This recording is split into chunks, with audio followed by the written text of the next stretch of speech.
Good. Well, let's get started. This is a very exciting day for me. We've been working on this. Gina has been working on this furiously since just about the time of the CS Cube conference. So I'd like to introduce the panel today, the presenters. We have the famous Phil Bell from University of Washington, Gina Tesoriero, who is a PhD candidate at University of Washington, Henry Suárez, also at University of Washington, and me, Mike Heinz, science coordinator at the New Jersey Department of Education, and general rabble-rouser with the Access team. So the webinar is being funded by the National Science Foundation, who has been supporting the STEM teaching tools work as well as the Access resources. So welcome everybody. This webinar is being recorded, so just know that that's happening, and we will be sharing the recording on the Council of State Science Supervisors website. So with that, I will turn it over to Gina. Great, thanks, Mike. Like Mike mentioned, I'm Gina Tesoriero. I was a special education teacher in New York City for 10 years before moving here to Seattle. And Mike, Henry, and I collaborated to create the STEM teaching tool 59 that talks about designing inclusive science learning environments that support students receiving special education services. And that is what we will be discussing today.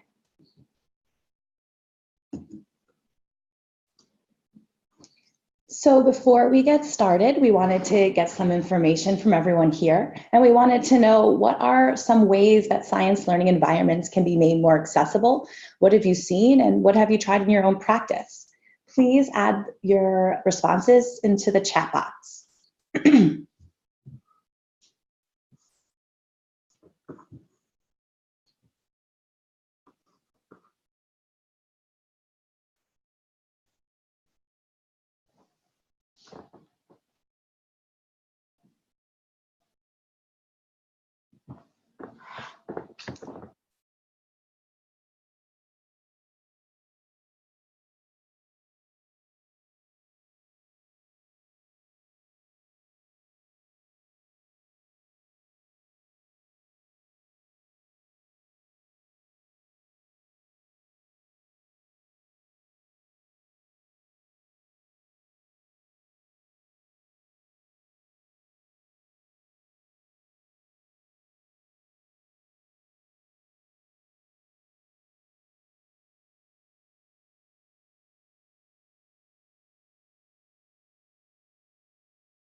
Thanks for those that have added some information into the chat box. Let's take about 30 more seconds to just jot down some things that we've seen in practice to make learning environments more accessible.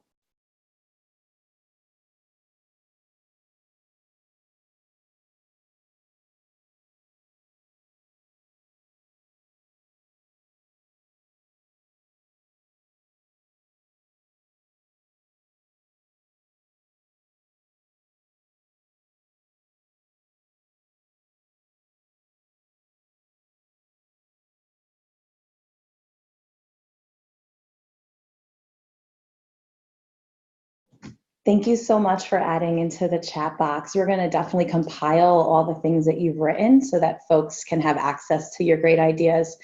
I have jotted down on the next slide some of the accessibility strategies that I recall most oftenly discussed in my teaching practices, which was extra time, strategic grouping, enabling questions and directions to be read, different differentiation and scaffolding strategies, but I see through the chat box that there are a lot more things that this group brings to offer, such as collaboration with special education and general education teachers to identify ways to support students, as well as structuring talk during classroom and providing captioning for videos and things like that. So I'm going to make sure to compile all the great things. What we're going to be talking a little bit about today is how we can dig deeper into some of these accessibility strategies to think about the underlying values that create the barriers that exist in some science learning environments. Just so everyone knows, these slides are available at the link in the lower left-hand corner, stemteachingtools.org/link/webinar59. So this webinar is adding 2 ideas that were put into the STEM teaching tool number 59. And in that STEM teaching tool, we discussed different models of disability, universal design for learning, and as well as ways to create enabling learning environments. And those are the 3 things that we're going to focus on today. I'm going to be stopping every 10 slides or so to provide time for questions. And Henry is looking at the chat box in case questions come up. So please feel free to add your questions in the chat box or just save them for when we open up the floor for more discussion.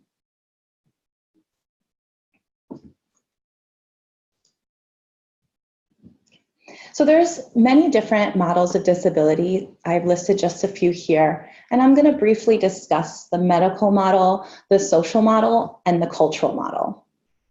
So in the medical model, ability is thought about as an innate condition that resides in an individual. And any kind of accessibility would mean that the individual themselves has to change.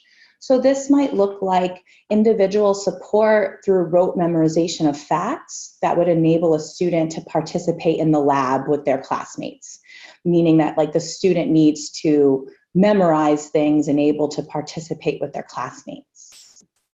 The social model sees ability as an interaction between the self and the environment, where the physical and social worlds create barriers to access, and these barriers must be removed.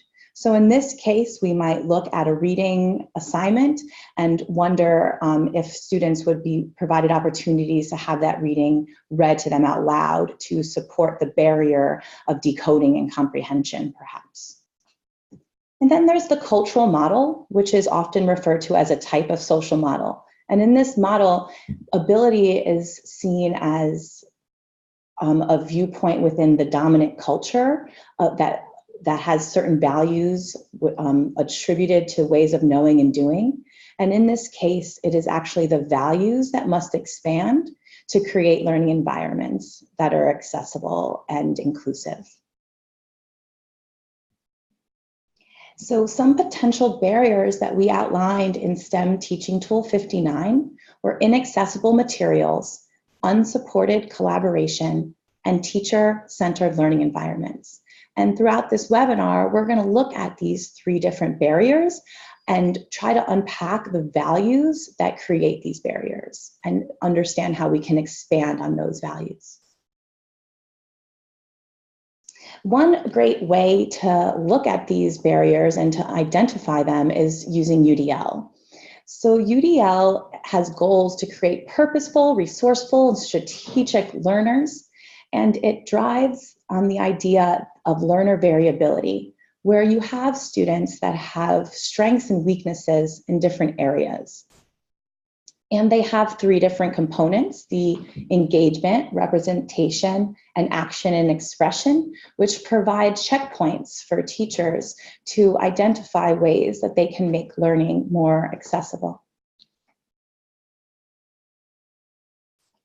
The California Board of Education recently published a guidebook for teachers, and they had a chart that is adapted here that discusses the difference between traditional classrooms and UDL classrooms.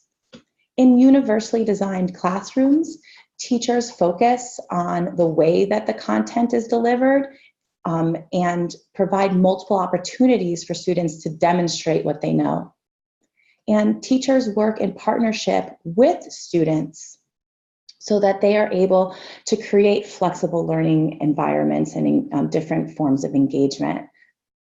And students are given meaningful feedback so that they can be a partner in developing the goals and the pathways towards those goals, and making sure that students set their own learning goals and are able to reflect on them throughout the lesson. So the three different components that are usually referred to when we're talking about UDL are engagement, representation, and action and expression. The goal of the engagement column is really to develop expert learners that are purposeful and motivated. The goal of the representation column is to develop learners that are resourceful and knowledgeable. And for action and expression, we want students that are strategic and goal-directed. And universal design for learning can be used in many different ways, like any tool. It can be used to support students to persevere through barriers. It could be used to support educators to remove those barriers. And it can be used to uncover and expand the values that create the barriers, which is how we're going to be looking at it today.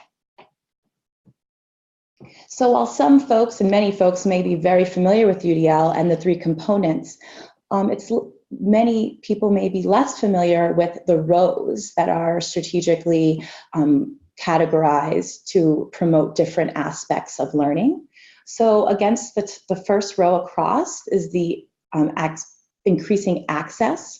So across these three components, the goals of recruiting interest, perception, and physical action is about access. And when we're thinking about access, I would like us to also think about what ways are the learning environments shaped by students' interests, identities, and abilities. What are we providing access to? And when we go down to the next row, we look at the goal of developing effort and persistence. And when we're looking at effort and persistence being developed within learning communities, I want us to wonder, how are the meaningful relationships facilitated within this learning community? How are we enabling students to develop effort and persistence in safe and welcoming learning environments? And the final row is about opportunities to take agency. And what I would like us to think of while we're thinking about self-regulation, comprehension, and executive functions is, what rules do the students play to guide their learning and the goals that they are working towards? So these are three questions that we're going to be using throughout the rest of the webinar. But I wanted to pause here and see if anybody had questions or if there's anything that I can clarify so far.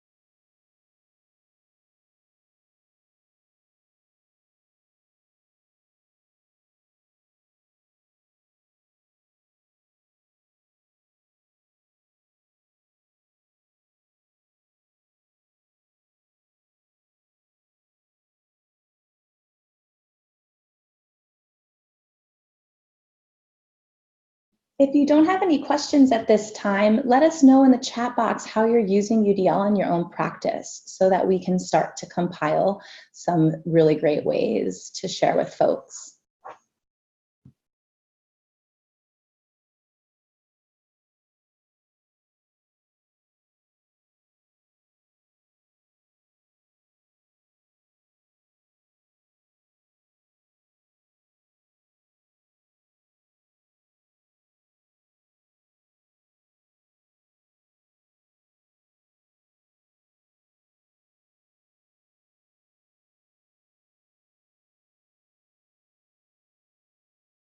All right, great. So we're going to keep going, moving on, and we'll have hopefully more questions later. Just wanted to make sure to chunk this a little bit because I know there's a lot of new stuff that I'm going to get into.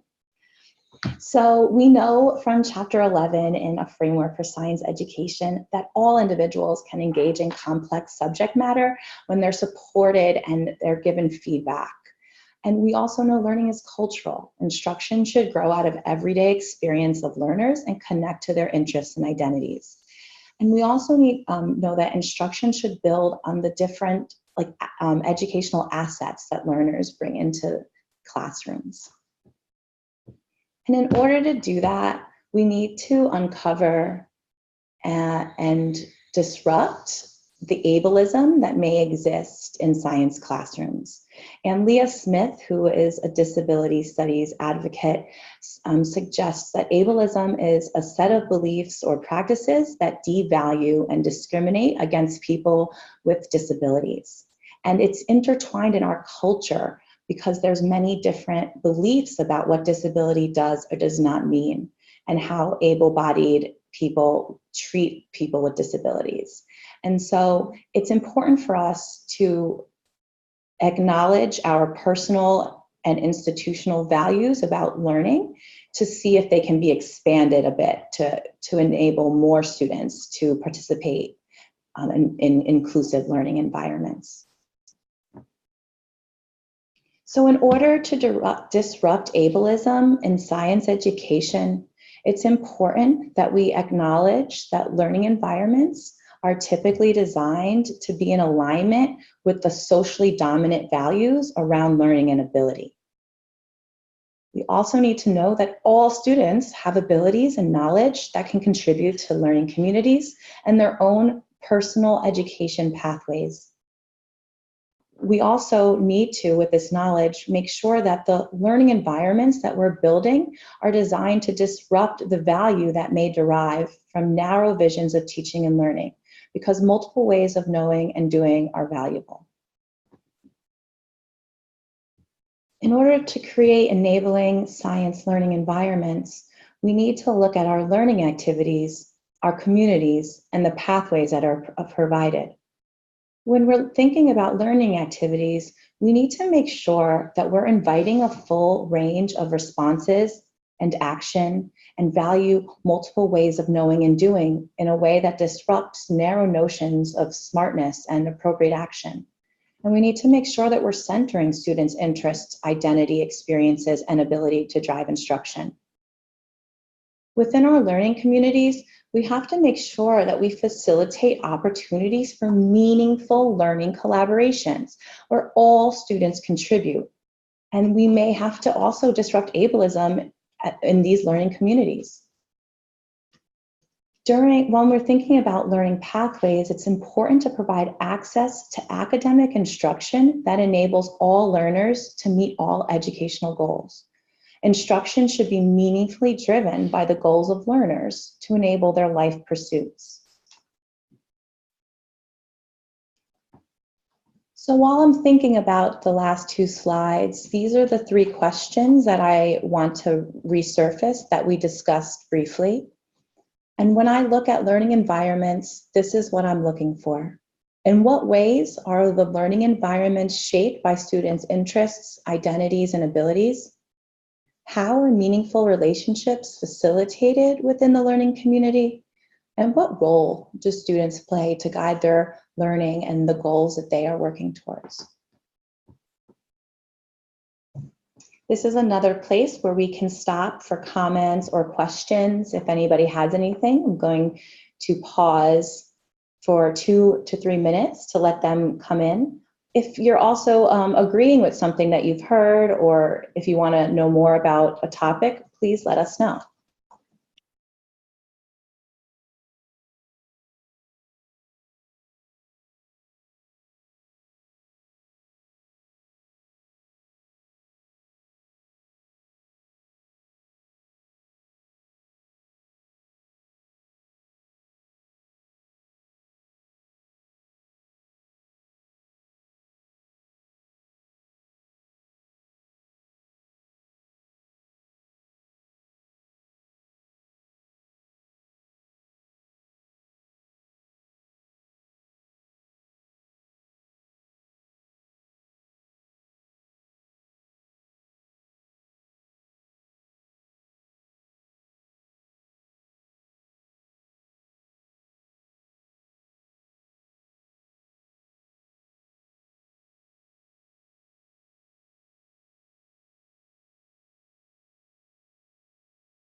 Thank you for those folks that put some questions and comments into the chat box. Please still add your comments or questions, but I'm going to address a few of the things that came up. And there was a really great point about the connection to cultural competency.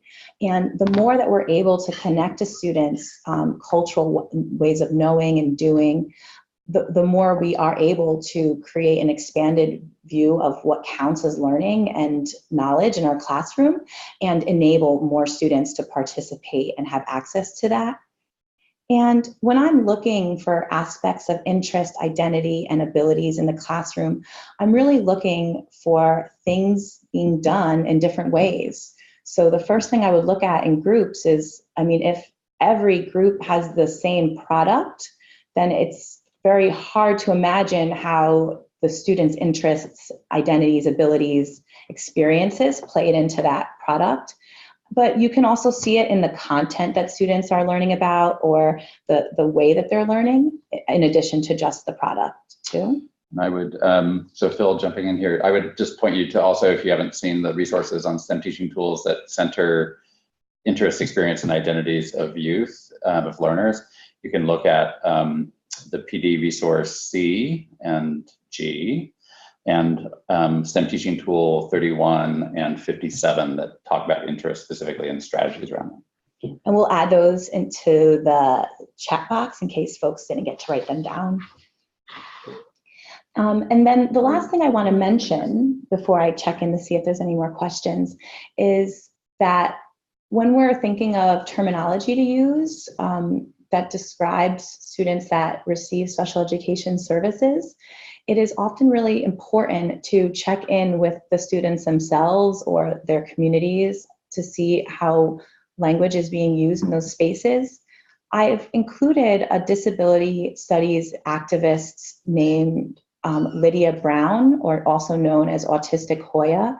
She has a blog that I linked to in one of the last pages that discuss ableism in language and how different communities refer to be called different terms. In some communities, folks prefer people first language. That would be students with disabilities.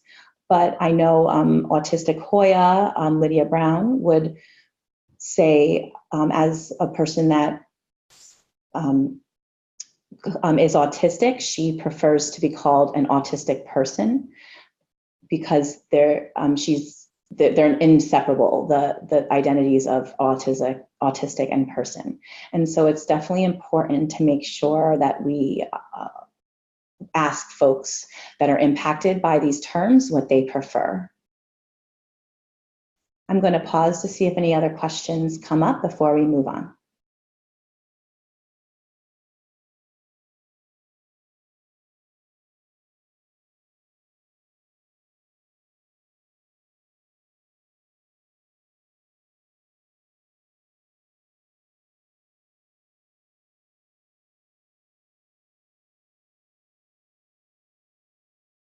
Great, we're gonna move on, but there's a lot more breaks for questions, so just add them in there, and Henry's doing a really great job of letting me know what I can attend to.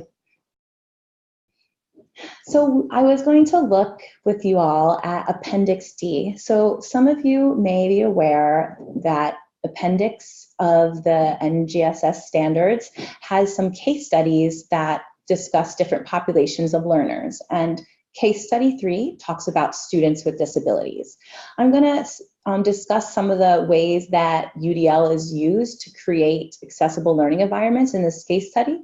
And then I'm going to also use those questions that I foregrounded before to think a little deeper about how we can support learners that are in our classrooms. So for those of you that have read it or have not, the focus of Mr. O's lesson is about exploring Earth-Moon-Sun relationships. And he provides the students with various different balls and asks students, if the Earth was the size of this playground ball, which ball would be the size of the moon? And then students were able to work with groups to determine if their answer was correct. Mr. O did some really great things in this lesson that made it accessible. He highlighted connections across subjects. So Mr. O brought in the radius and diameter information that children calculated in their math lesson and was used that to discuss the proportional relationships between the different balls. He also provided choice and autonomy. Student groups were able to use different methods to support their predictions. Some students used the physical objects themselves. Some students used a paper or pen. Others put string around them to decide how much bigger they were than each other. Mr. O also did strategic grouping, where he thought about academic and behavioral needs before selecting the groups. He chunked learning by objectives and made sure that students that may not have got the information from the first activity were provided that so that they can move forward, and so that the teacher could really know where to dig deeper in, instead of not enabling the students to finish the assignment because they didn't do the first task. He made sure to pull the group together to share their responses so everyone can be on the same page. And there was also flexibility in the product. Students were able to show their knowledge in many different ways. In other parts of the lesson, there was really great examples of universal design being used, and I'm going to summarize in a different way to add some more things that were really great that he did, which you can refer back to in the future. Like I mentioned, there was flexible grouping. So students were actually, in some cases, provided choice if they wanted to work in small groups or independently. There was also opportunities for active participation. Students worked in groups to explore topics through different sources that were provided. And there were also flexible materials, multiple ways to gather the information. They used a planetarium software, they had physical models, text and videos. I mean, the modalities were really rich in this classroom. And he even provided opportunities for review and practice for students that he identified needing more support. He had a lot of different tangible objects that students could use to place cards with the moon phases in order and different things like that.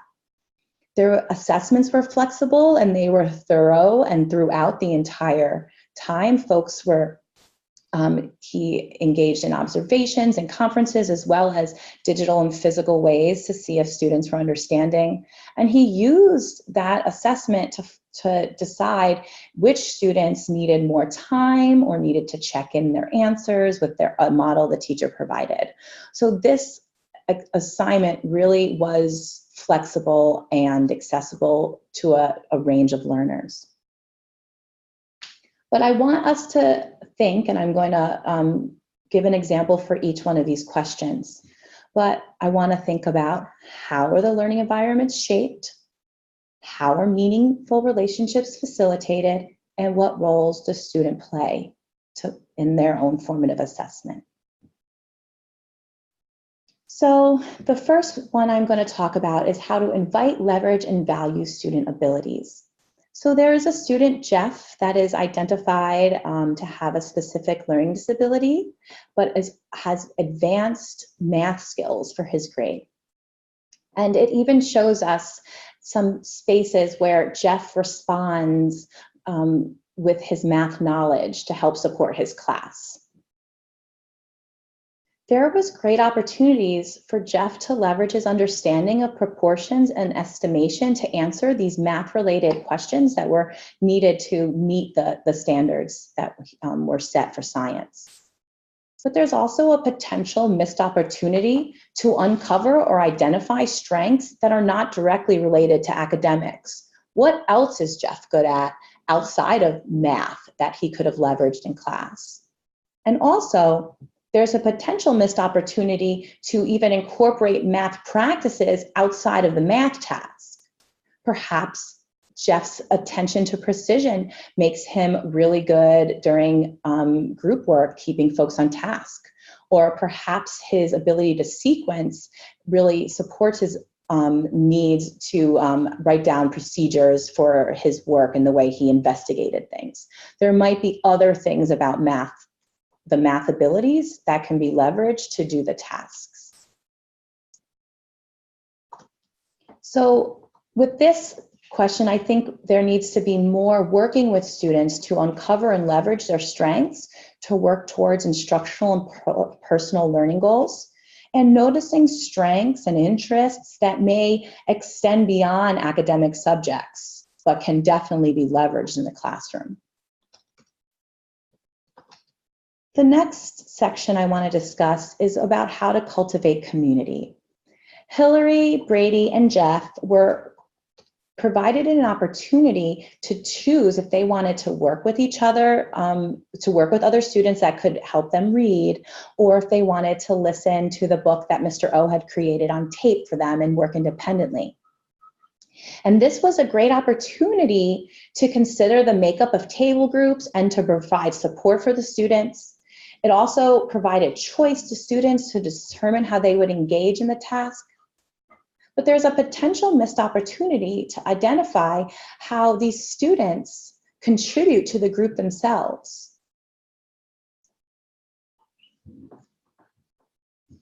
So when we're grouping students, it should not only be because one group of students needs support reading, but what we should do is acknowledge the strength that every student can bring to the classroom and how everyone can contribute. I have never met a group of students that couldn't all contribute to the group with each other. And so it's important for us to think more about how every student can be a leader during these groups and not just always be the one that is getting support.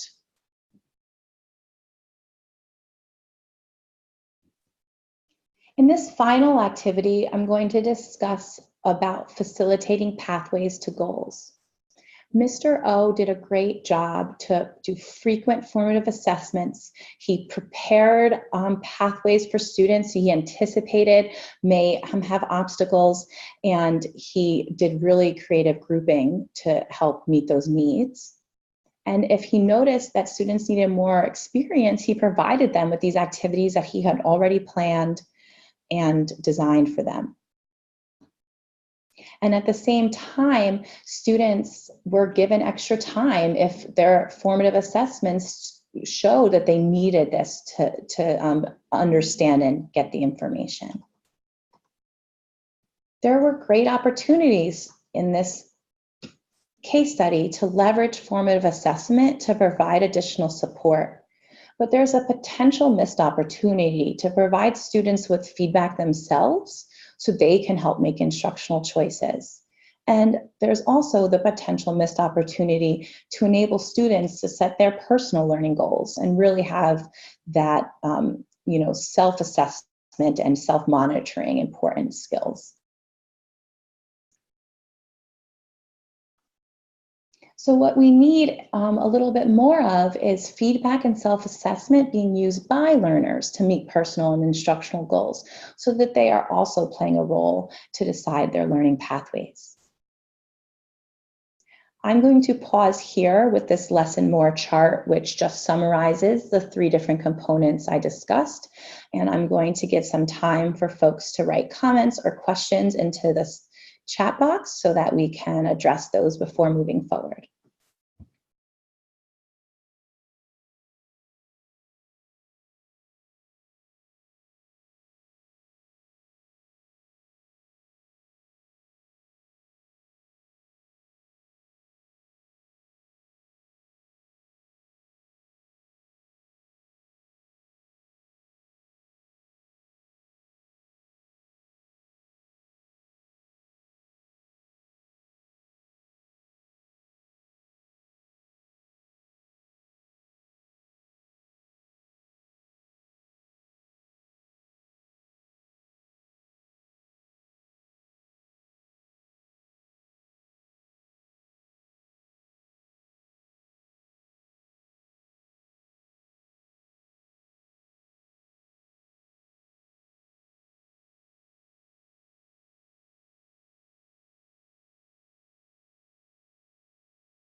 So please still add your questions or comments, but I'm going to address a question that came in. And it was a great question that was asking, how can we support teachers to really, invite and acknowledge these strengths that exist outside of academic strengths, which is a really important question. So we have some resources already that touch upon that. The Access PD Module C and G, which Phil had already mentioned, and also the self-doc technique, that is STEM Teaching Tool 31. Yeah, and it's mentioned more in Resource C. And another thing that you can do is to make sure that the type of group tasks that you're engaging students in are something that Cohen and Lowton would call true group tasks. So they're tasks that no one student can finish on their own. And they are multidimensional and complex, and they're open-ended. And when we create these open-ended tasks that are considered true group tasks, we are able to better see what resources, experience, expertise students bring to the classroom. So a summary answer would be to create opportunities where students can show those abilities by giving them challenges that can be completed in many different ways. And if there's follow-ups with those questions, please add them. I'm going to pause again for a minute or two just to see if we have any more questions coming in.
I'm really excited. There's some great questions and I can't wait to answer.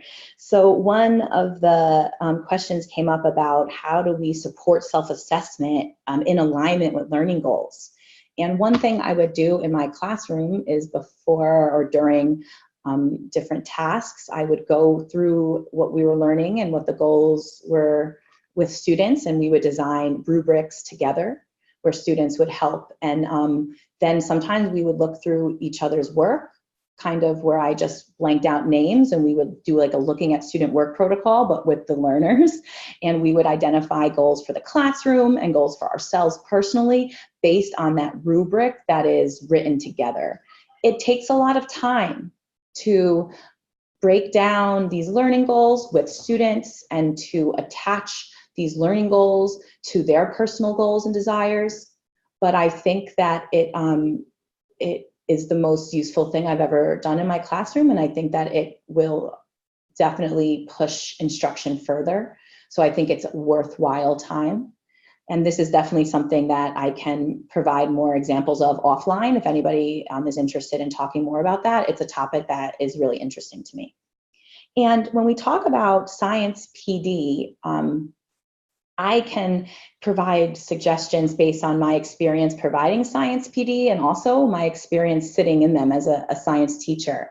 Personally, when I'm trying to uncover the ableism that is in my way of thinking, I first try to think about how I learn best and how I was taught people learn best. And I try to see where that shows up in my own instruction. And I try to unpack, okay, well, I learn really well by taking notes. How often am I expecting students to also learn like that? So that's the easiest way for me, is to look within myself first. And then I start to question things more often and it becomes a little easier.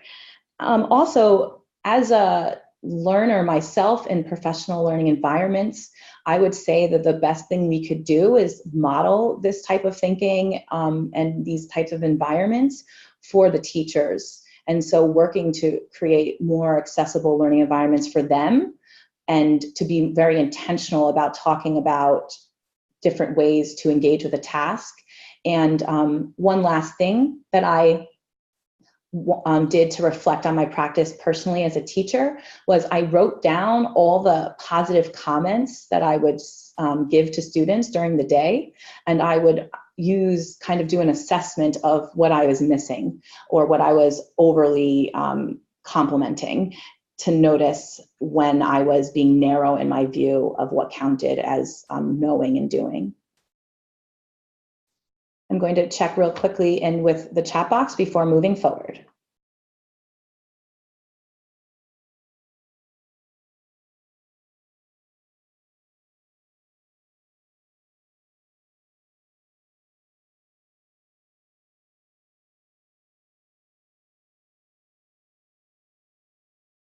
So I love the question about grouping, because I think that grouping could be the best thing we do for students, but it also has potential to be really problematic. And I learned a lot about grouping from Cohen and Lowton's work that I mentioned before, that I will link to the resources now once I'm able to. But they talk about how grouping happens and how some students in these groups don't get as much as other students. And one thing that is important is that at this day and age, and knowing what we know about students, there are no homogeneous groups. Every group that we have is heterogeneous, and that's the mindset we need to keep taking when we look at these groups, is how can everyone contribute? What differences does everyone bring to the class? And when we are able to take that perspective, the divides between what a homogeneous group and a heterogeneous group would look like blur.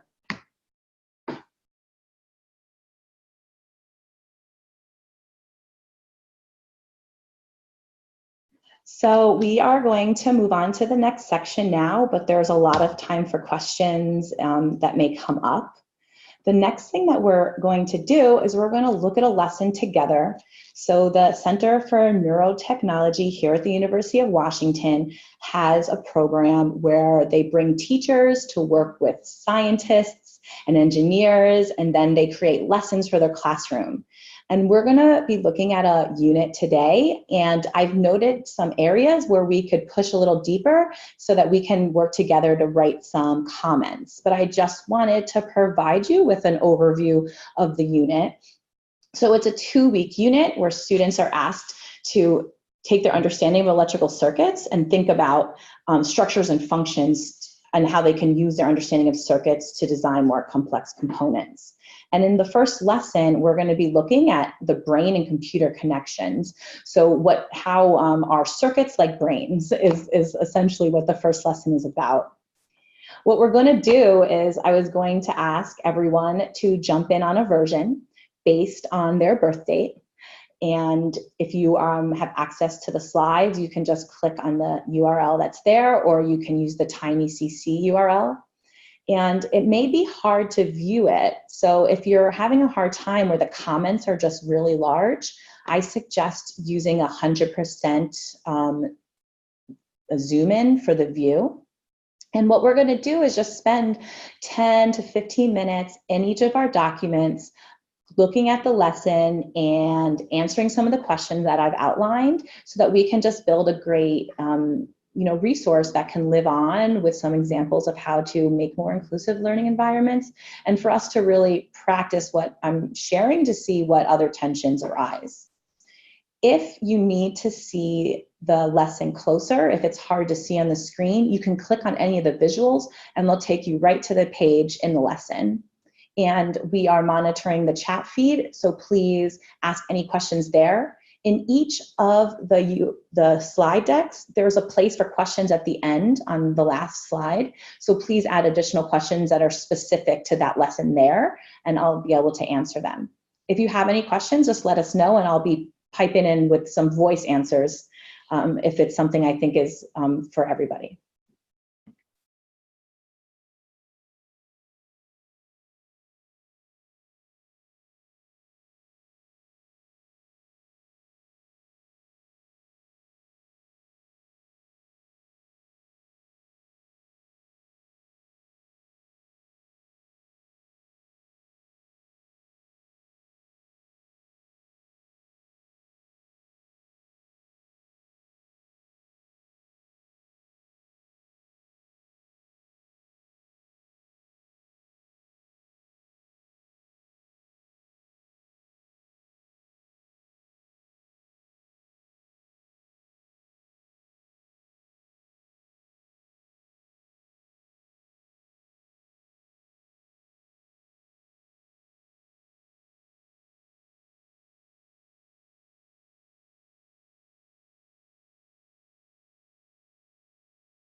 So it's so good to see everyone is in the different lessons.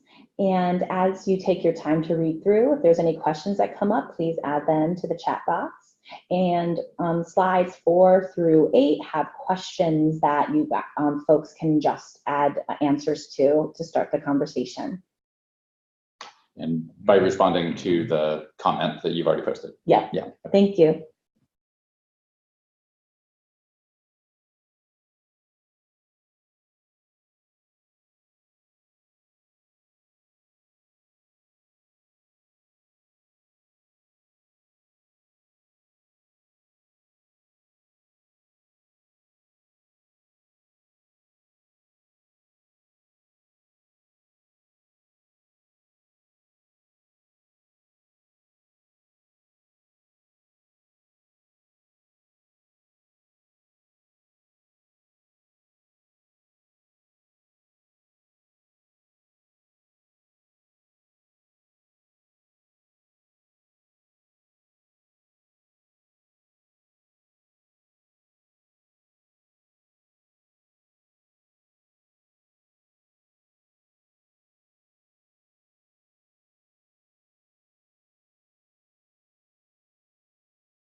Thanks, everyone. Take about 5 or 6 more minutes to add some ideas into the Google Docs, and then I can share out what I've seen. Thank you.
Okay, everyone, we're going to pull everything together. If there's a couple last comments you want to make, go ahead and join them in, but meet us back in the webinar space if you would like. And we're going to, I'm going to bring up some great examples that were used across the 3 different slide decks so that we can discuss this and see if any other ideas come up. And so if you have any reflections about the comments, just put them, about the lesson itself, just put them into the comments so that we can highlight what you're saying. But some great ideas that came up was in the beginning of this lesson, when we're asking students to activate their prior knowledge about the structure and function of this tool, it could also be an opportunity to ask students, what kind of roles do you think folks play to develop this tool? And which of those roles do you think would be most interesting to you? And so this would enable an opportunity to push beyond structure and function to also understand that there are many different people that created this mechanism and that they all had different skills that they brought to the table to do that. And when we know the students' interests in that area, it will be better to do, it's easier to do things that like what were suggested about the readings and making sure that the readings we provide folks are also aligned to their interests as it relates to the content we're talking about in class. And if you're able to think deeply about the different roles that can play in the design of this technology or tool, it also enables better opportunities to have meaningful collaborations. And so if we're foregrounding the importance of multiple folks at the table to design these tools, then we're better able to discuss ways to leverage other students' thoughts and interests and experiences in group work too. So as you think of other ideas, please add them into the chat box. Can I just riff off that a little bit? Because I think it is a general issue that one of the structural inequalities that's in our society has to do with how youth see particular knowledge and roles being available and along what pathway or set of opportunities. And so like just having instructional materials that can name those different roles and those different fields of specialty is a really powerful equity move to help people kind of have a shared understanding of where to be moving things. Terminology. Was another question that came up, Gina, that you want to discuss? Yeah, I think we can talk a little bit about the noticing that was brought up about the term sensory disabilities. And as we mentioned before, terminology to describe these lived experiences of folks is a challenging topic without knowing the individuals themselves and asking them what the correct terminology is for them. And when we're designing these lessons to reach a broad audience, it is often challenging to know the term that is best preferred. In some cases, folks would see it as ableist language, and other folks may see it not as ableist and as an empowering term. And so what I like to do is I follow folks on Twitter that are activists in the disability community and try to just get a better understanding of what the options of terms are so that I can speak to the students about it and other adults that I know may have similar experiences. Mm-hmm. And to that, I think I would add that it is important that as we think of the possible choices and we select one, that we think of the unintentional harm that the term might be doing, or the way that the term may be reifying systems of oppression and power. For example, I work in the emerging multilingual student space, and the field has been purposely moving away from deficit-based terms around students' English proficiency, or even naming them as English language learners, because of the erasure that does and the privileging that it does, for example, of learning English over any other content area.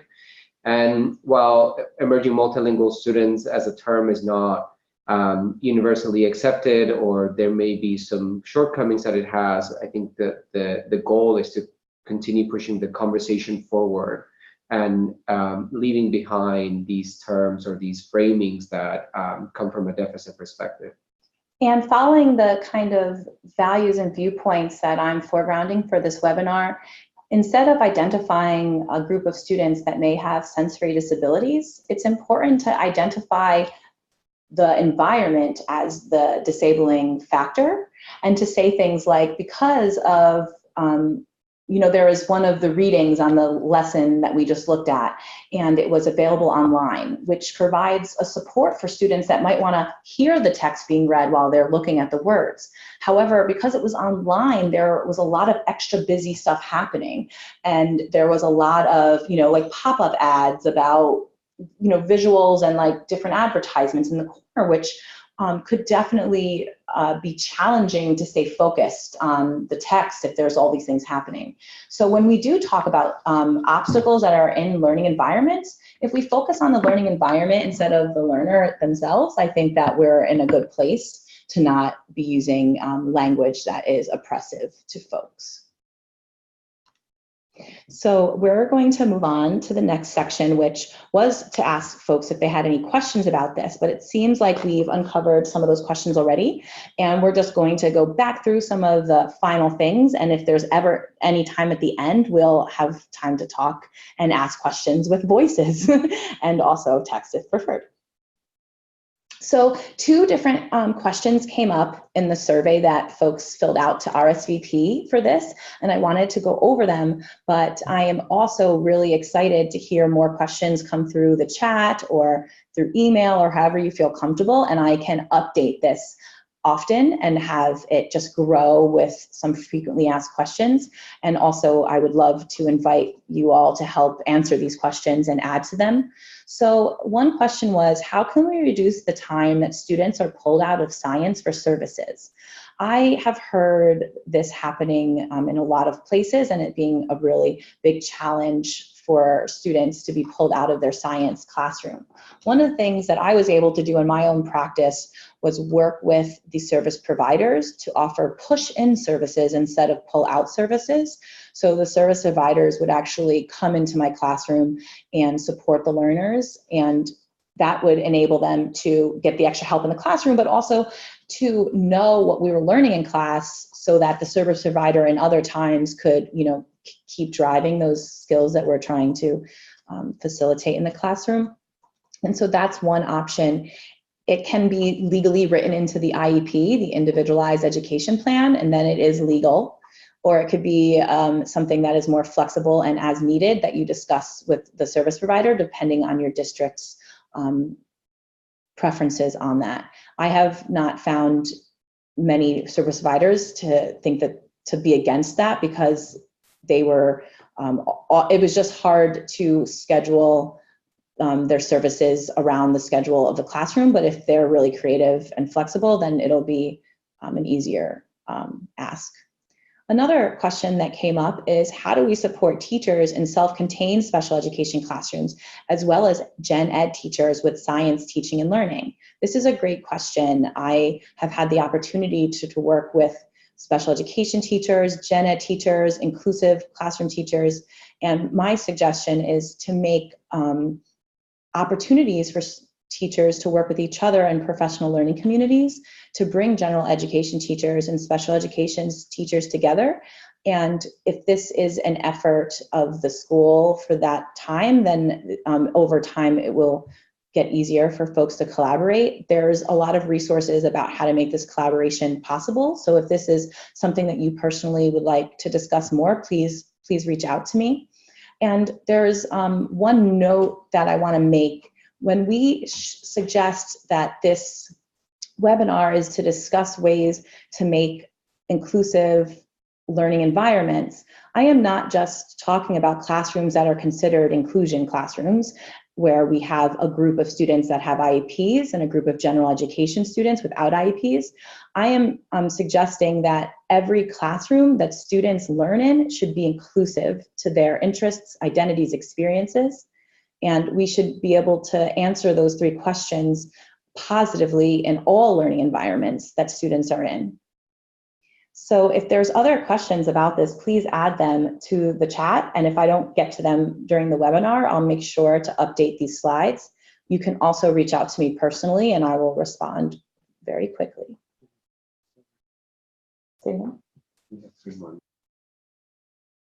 So we wanted to have folks just think about what is one thing that you can leverage from this webinar and add that into the chat box. Or if you have some suggestions on what you need to support this work, or if there's any questions that you still have, please add those into the chat box. I'm going to go through the rest of the slides quickly, though, just to make sure that you know what they're there for. But please do let us know what you think about these questions. We are very interested to know. And we'll be on a couple minutes after the webinar shuts down if you have questions. We also wanted to know how you think thinking about disability from a social model rather than a medical model shifts how you design these learning environments. So please let us know. Also, how can you design learning environments to leverage individual strengths? And what resources exist in your community, and who can you call upon to really support the needs of all learners in your classroom? We'd love to hear what you think about the webinar, or what you plan to do, or how we can further support folks. So please tweet about this. This slide has all of our Twitter handles and all of the projects that are supporting this work, like the Council for State Science Supervisors and the STEM Teaching Tools Initiative. And I would just add, for people who have been following the STEM Teaching Tools effort for a while, like part of the strategy is really to center our discussions of equity and our work around equity and justice inside the mainstream NGSS implementation spaces. So we really do encourage you to use the NGSS chat hashtag just to be surfacing your ideas to kind of flow it into that space. Thank you. And I have some additional resources here, and I would love to add to this. So please send me questions that can inspire me to find the answers within these resources. One that I'd like to bring attention to is the second star, Autistic Hoya, Lydia Brown. She discusses ableist language, and it has a lot of examples of the complexity in terminology that gets at some of the questions that were asked today. We have 2 more webinars upcoming, so please make sure to keep an eye out for those details that you'll be getting in through the CS Cube listserv. And we wanted to thank you for coming and participating. So here are some other some other links that are important that you can keep in touch. And please do add any comments to the chat box or email me directly. My email is ginatesso@uw.edu. And with that, Mike, we'll hand it back to you. And I do want to just underscore and thank Mike for helping foreground this work in the Access project space over the past couple of years, and to sink in and help co-design resources and experiences to open it up for all of us. So thank you so much, Mike. Well, thank you very much, Gina and Phil and Henry. This has been, the webinar has been terrific, but the work that went into designing it was an incredibly rich experience. So I really want to thank the 3 of you for contributing to my professional development. This webinar will be shared on the Council of State Science Supervisors website. We will send out an email with the URL once it's posted. And with that, I will wish everyone a terrific afternoon. Take care, everyone. Thank you. Thanks, everyone, for coming.